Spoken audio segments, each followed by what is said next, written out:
Siang indah ini Tuhan, kami bersyukur bahwa saat ini kami ada sampai saat ini adalah karena anugerah-Mu Tuhan. Sekarang Tuhan, bentar kami akan belajar dari firman-Mu, memberkati firman-Mu, biar firman yang ditaburkan boleh jatuh di tanah yang baik, bertumbuh dan berbuah berlipat kali ganda. Terima kasih Tuhan Yesus, dalam nama Yesus kami berdoa. Haleluya, amin. Baik Bapak Ibu saya kasih dalam Tuhan, kita akan buka Alkitab kita. Kita buka dari ayatnya 2 Timotius 2 ayat 1 sampai 13. 2 Timotius 2 ayat 1 sampai 13. Kita akan baca bergantian. Saya akan bacakan ayat-ayat ganjil, Bapak Ibu Saudara baca ayat-ayat genap. Ya. Baik, di bawah judul panggilan untuk ikut menderita. Sebab itu hai anakku, jadilah kuat oleh kasih karunia dalam Kristus Yesus. Apa yang telah kau dengar daripadaku di depan banyak saksi, percayakanlah itu kepada orang-orang yang dapat dipercayai, yang juga cakap mengajar orang lain. Ikutlah menderita sebagai seorang prajurit yang baik dari Kristus Yesus.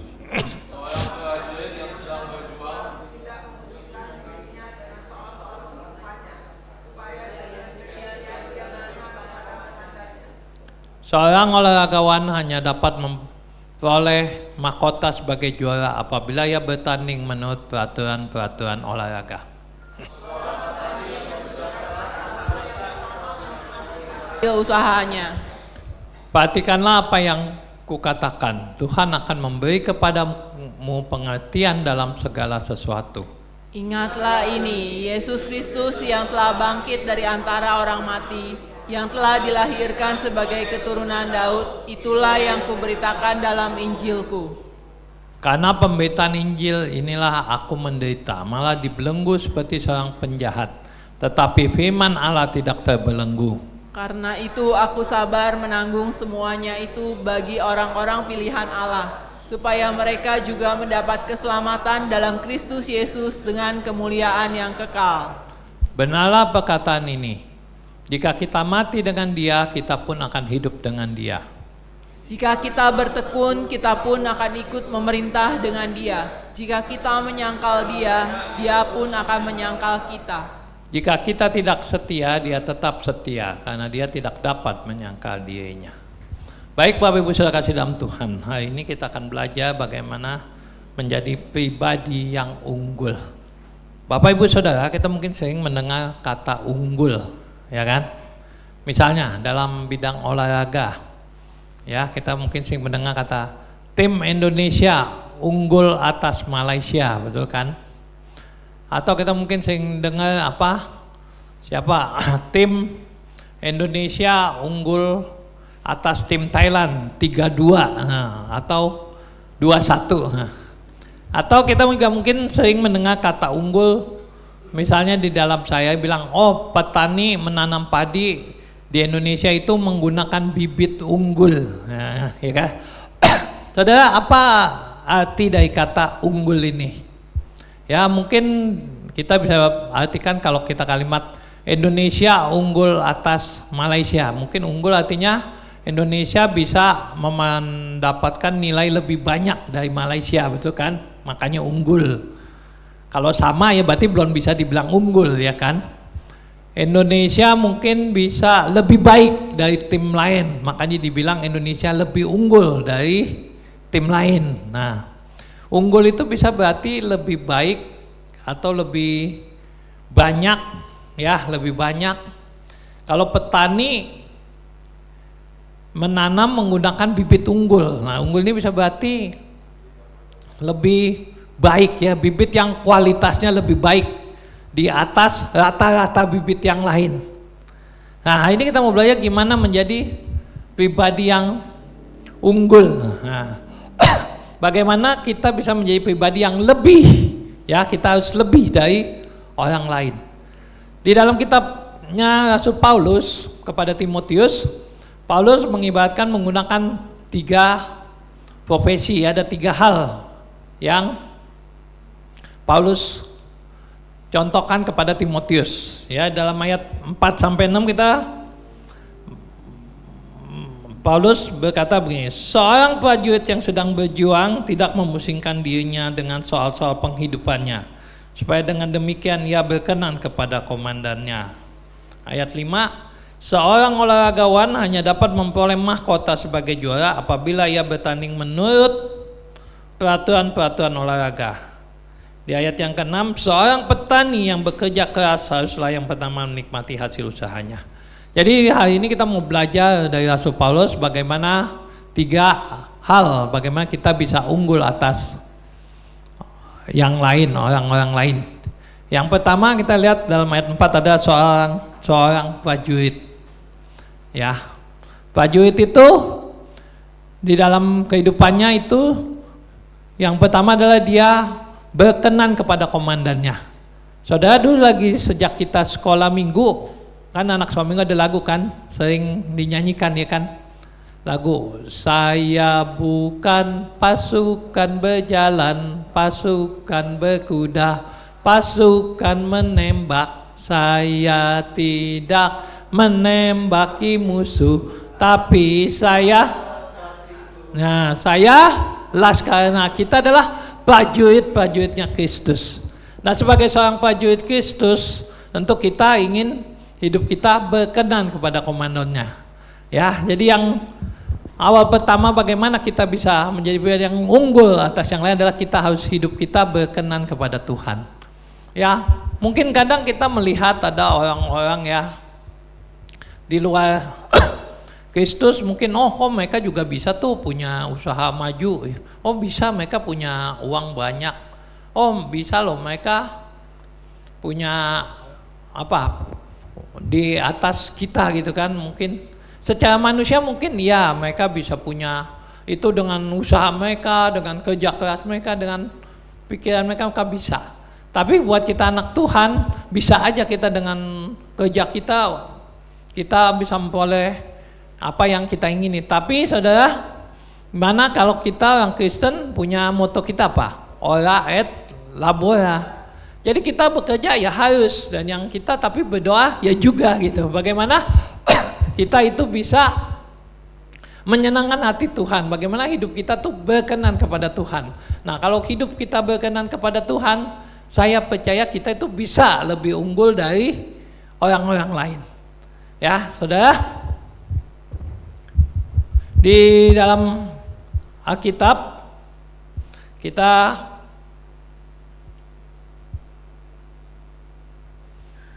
lihat ya, kita bekerja ya, dalam kita bekerja, kita lihat pertama kali manusia diperintahkan kerja itu di Taman Eden ya. Jadi pada waktu pertama, nah Adam itu harus bekerja, diperintahkan oleh Tuhan yang pertama kali Allah memerintahkan kepada Adam untuk bekerja rawat piara Eden, Taman Eden, karena Tuhan itu memiliki Taman Eden sehingga akhirnya pekerjaan Adam ya jadi tukang kebun gitu. Kalau Tuhan punya toko, mungkin Adam disuruhnya jadi pelayan toko, ya kan? Atau mungkin Tuhan punya pantai. Nah, si Adam mungkin kerjanya ya Adam jadi penjaga pantai. Nah, karena Tuhan punyanya kebun, punyanya taman, akhirnya Adam jadi tukang kebun. Nah, Adam itu pertama bosnya itu adalah Tuhan, dan itu harusnya berlanjut terus sampai sekarang. Sampai kita orang Kristen yang memerintahkan kita bekerja di saat ini, di mana itu adalah Tuhan dan bos kita adalah Tuhan. Makanya kita harus kerja untuk Tuhan. Kita lihat atasan kita gimana supaya melalui pekerjaan kita berkenan di hadapan Tuhan. Ya, ada orang lihat bekerja kenapa? Karena memang supaya dilihat atasannya. Wah, atasannya melihat, wah kerjanya bagus nih. Nah, kalau atasannya nggak ada, kerjanya asal-asalan. Ada orang yang seperti itu, saudara. Karena mereka menganggap saya kerja, ya kerja buat dunia gitu kan.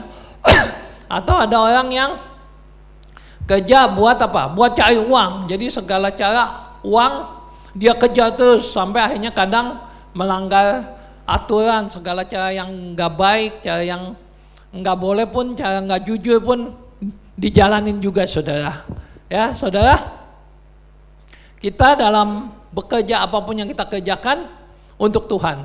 Jadi kita jangan itu menganggap bahwa kalau kita di gereja kita ini kerja buat Tuhan. Wah, kita jadi panitia Natal. Wah, kita ini buat Tuhan, kita kerja mati-matian sampai pagi, kerja dari pagi sampai malam, rapat, ya cari ini cari itu, terus disuruh nyumbang, kita mau sumbang. Oh, di gereja buat Tuhan. Jadi saya mau korban buat Tuhan. Tapi begitu keluar dari gereja, saudara ke kantor, saudara kerja, saudara jualan, saudara usaha. Oh, ini buat cari uang. Nah, jadi ada orang mulai membedakan seperti itu, saudara. Nah, padahal yang benar adalah dimanapun kita berada, apapun kita berada, itu atasan kita adalah Tuhan. Jadi kita bagaimana kita bertanggung jawab terhadap Tuhan. Ya, kita lihat, saudara, ayat kita dalam 1 Petrus 1 ayat 16. Coba kita buka 1 Petrus 1 ayat 16.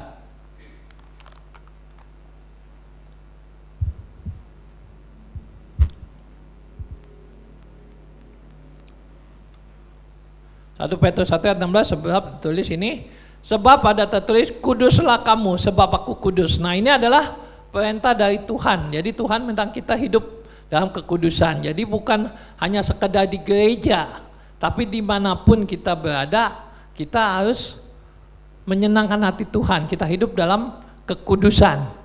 Ya, saudara, kita mau ambil contoh dari orang yang berkenan kepada Tuhan. Kita buka dari Kisah Rasul 13 ayat 22.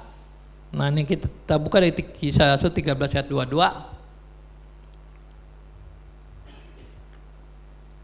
Nah, setelah Saul disingkirkan, Allah mengangkat Daud menjadi raja mereka. Tentang Daud, Allah telah menyatakan, aku telah mendapat Daud bin Isai, seorang yang berkenan di hatiku dan yang melakukan segala kehendakku. Nah, ini saudara, Daud adalah orang yang berkenan di hati Tuhan. Ada penafsir Alkitab yang menafsirkan kenapa Daud itu sampai Tuhan bilang tuh Daud orang yang berkenan kepada Tuhan. Yang pertama adalah pada saat Daud ditegur oleh Nabi Nathan. Nah, Daud itu bertobat katanya. Nah, saudara bayangin seorang raja, seorang presiden, seorang pemimpin negara itu ditegur oleh seorang nabi.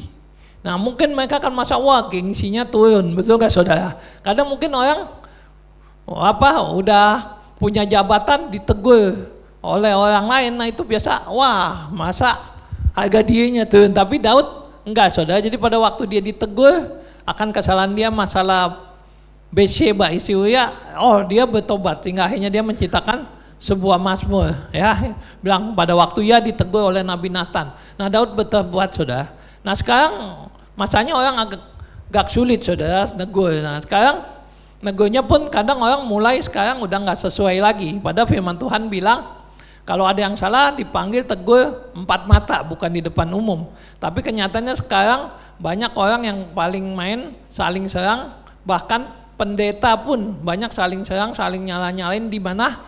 Di sosmed, saudara. Saudara sekarang tinggal lihat di sosmed, di YouTube atau di TikTok wah si pendeta ini nyerang, pendeta ini bilang wah pendeta ini salah, wah ajarannya mulai satu bagaimana. Nah, nanti yang ditegur enggak terima juga, wah dia balas lagi di sosmed lagi, saudara. Akhirnya di sosmed pun jadi rame, saudara, hamba Tuhan saling menegur, saling menyalahkan gitu ya.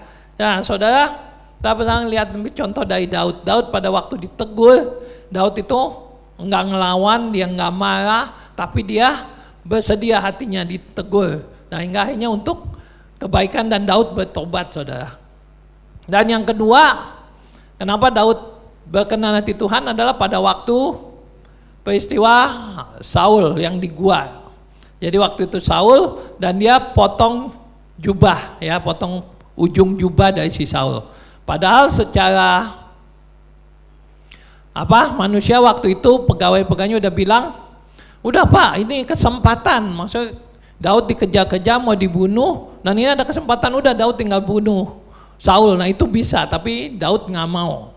Nah, yang pertama apa? Daud tahu itu Saul adalah orang yang diurapi Tuhan, dan Daud menghormati orang yang diurapi Tuhan, dan dia nggak mau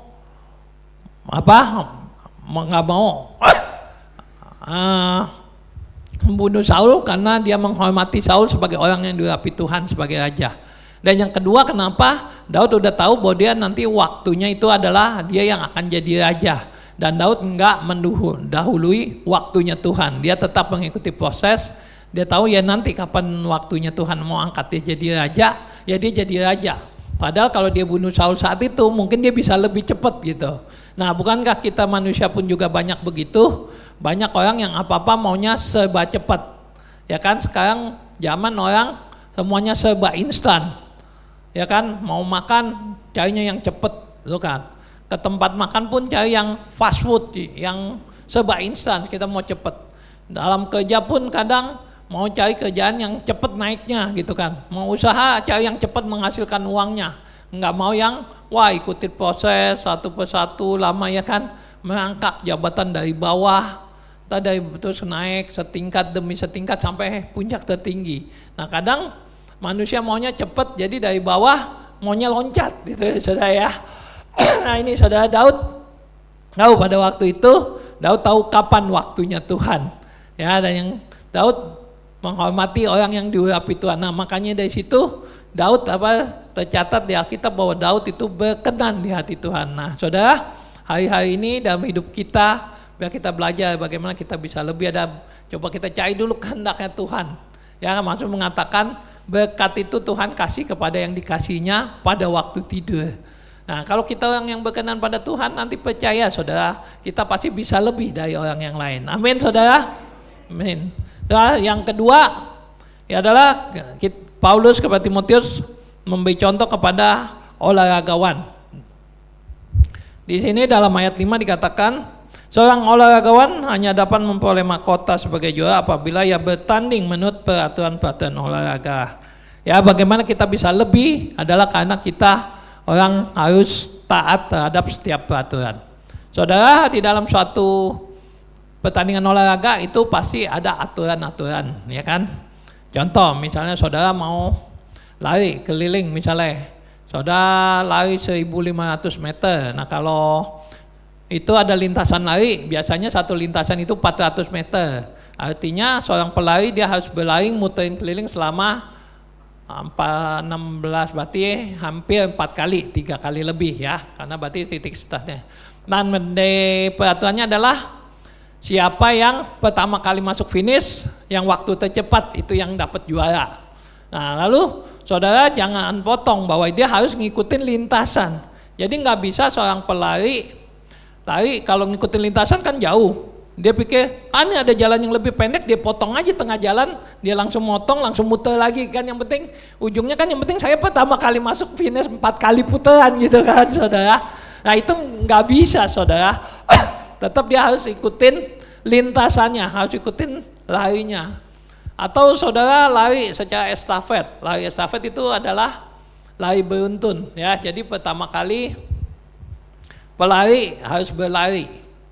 Nah, lalu lari pegang bawa tongkat. Nanti setelah dia selesai lari sepanjang jarak waktu jarak yang sudah ditentukan, dia harus operkan tongkat kepada orang kedua. Dan begitu selanjutnya, setelah orang kedua berlari secara jarak yang ditentukan, dia harus lari orang ketiga. Dan itu udah peraturannya, siapa yang paling cepat empat-empatnya masuk ke garis finish, dan pelari keempat itu bawa tongkat saudara. Nah ini udah aturannya. Dan coba kalau pelari nggak bisa, begitu baru pelari pertama baru mulai, pelari kedua lihat udah langsung aja lari duluan biar cepet dia lagi main lari, padahal tongkatnya masih dipegang pelari pertama. Terus begitu pelari ketiga lihat udah pelari udah mulai, dia ikut aja lari gitu sampai terakhir pelari keempat pertama masuk garis finish tapi tongkatnya masih dipegang pelari pertama. Nah itu bisa nggak saudara kok kayak gitu? Nggak bisa. Mungkin saudara atau saudara kalau main sepak bola ya kan, nah sepak bola ini banyak sekali kejadian-kejadian yang kontroversi ya kan di sepak bola. Nah kalau sepak bola boleh pakai semua anggota badan kecuali tangan. Nah nggak boleh pakai tangan.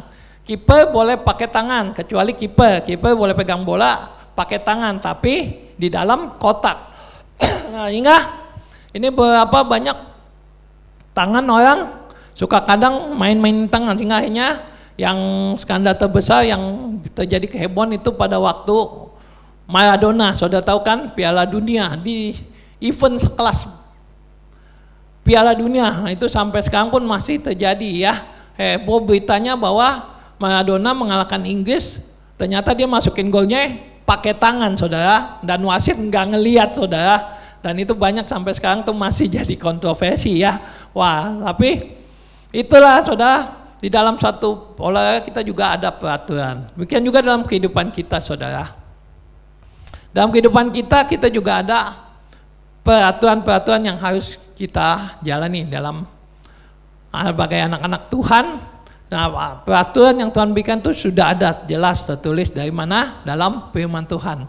Ya, firman Tuhan ini adalah peraturan yang Tuhan mau kita ikuti. Jadi bagaimana kita bisa tahu aturan Tuhan kalau kita nggak pernah baca Alkitab? Nah, untuk kita tahu firman Tuhan ya kita harus baca Alkitab sehingga kita tahu. Oh, ternyata aturan firman Tuhan seperti ini loh. Oh, Tuhan sebenarnya mau saya seperti begini loh. Yaitu ada melalui firman Tuhan, melalui Alkitab yang kita baca.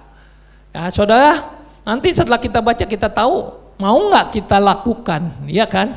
Karena kita harus lakukan. Kadang orang baca firman Tuhan, kalau dikasih tahu, oh udah tahu.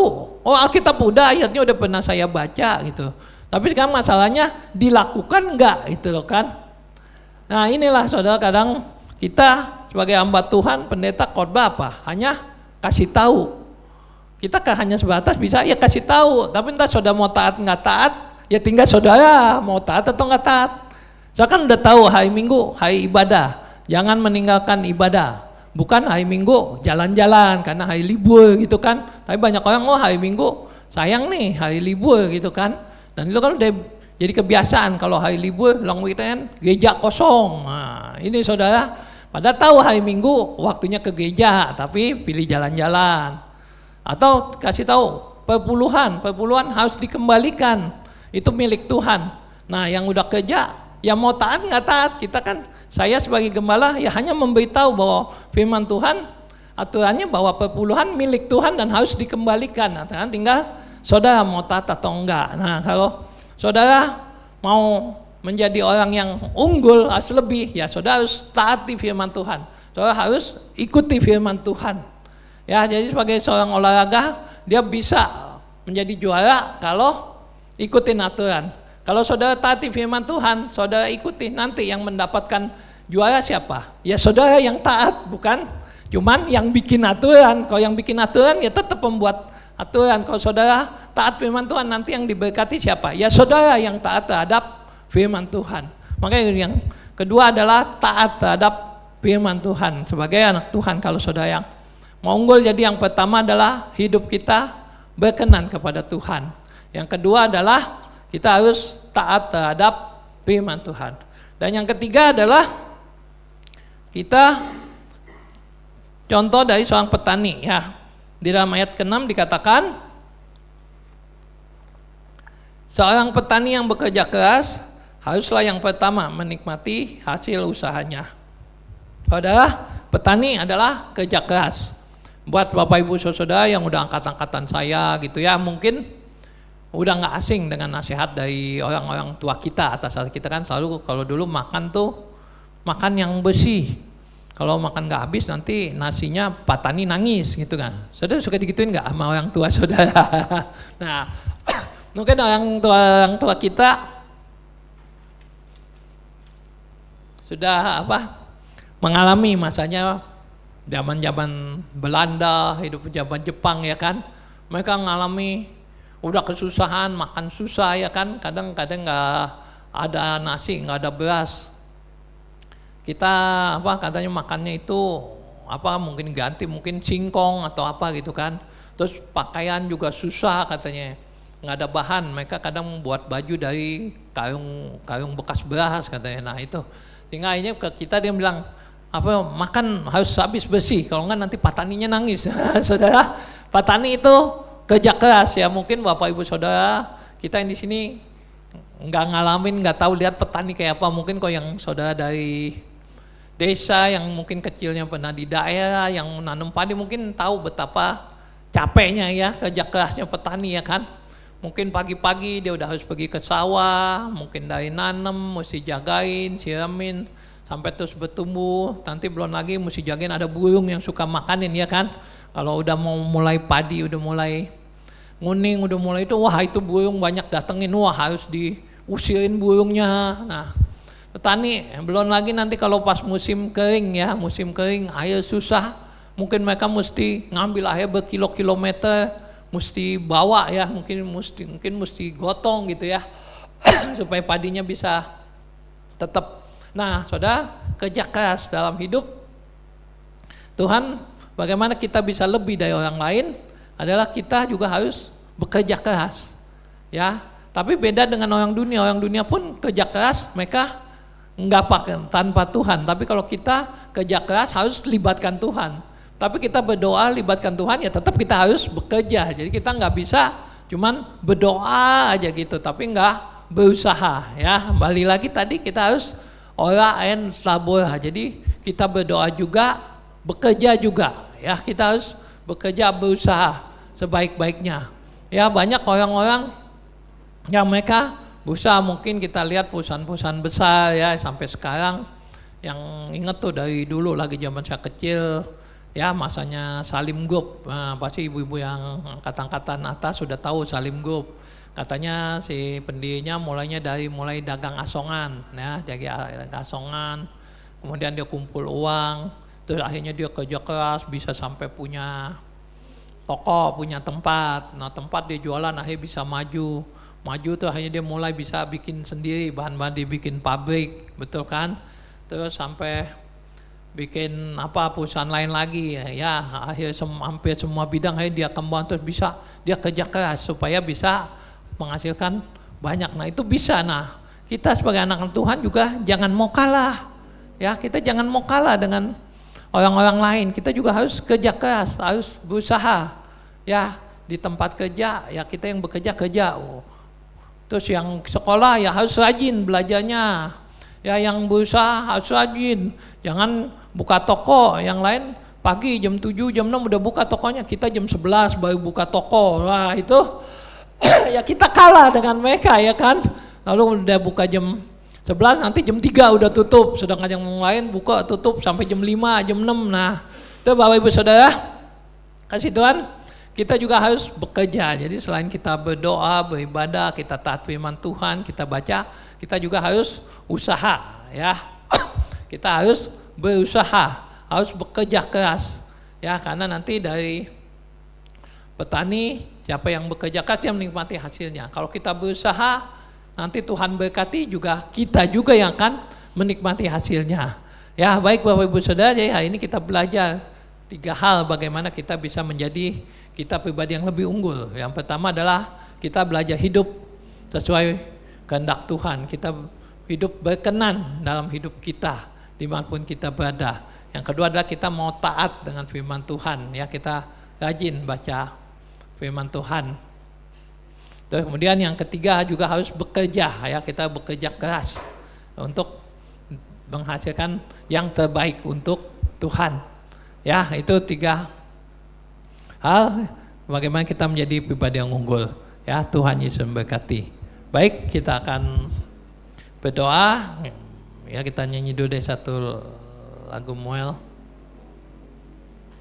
Lagu Hidup Ini Adalah Kesempatan aja deh Moel.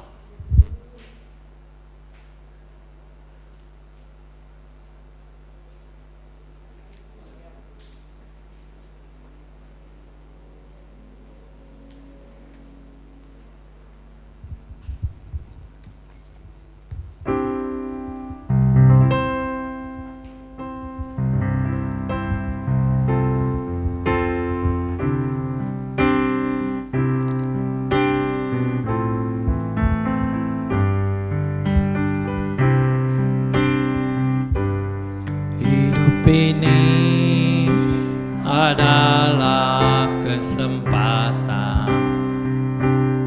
Hidup ini untuk melayani Tuhan. Jangan sia-siakan waktu yang Tuhan beri.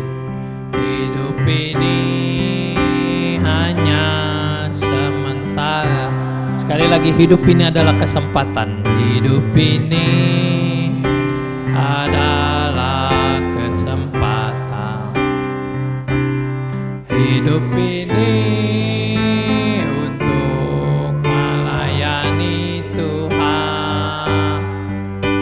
Jangan sia-siakan waktu yang Tuhan beri.